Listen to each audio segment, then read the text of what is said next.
this pandemic, if there is a silver lining, it has helped expand empathy to those of us who are able-bodied, who are privileged and having luxury and freedom to exit our homes regularly and to interact on a day-to-day, with hundreds of people or even 50 people or even 10 people and have those interactions. There have always been people who, even before the pandemic and after the, now that we're entering back out into the world, who are stuck at home or either because they're living in a rural area or because of mobility or because of financial situations or because if they're living with dementia, they have an irregular care, and so their care partner is working, and so they don't have the luxury to be able to be transported to a place, or maybe there isn't a place that's close to them where they can go for activity and social connection.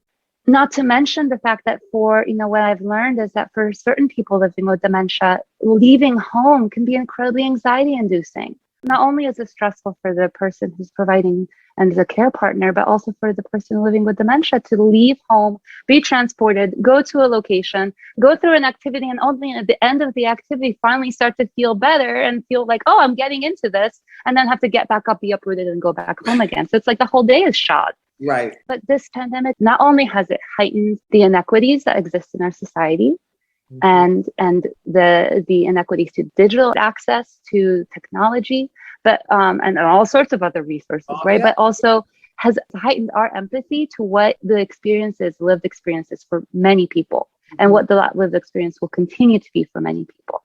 So I feel very honored and excited that more of us are looking and thinking about this and thinking about creating virtual engagements and thinking about, rather than thinking about, oh, well, this person doesn't have access, which we know, it's deplorable how much, even in the United States, how many people do not have access to technology, and many disproportionately are people of color.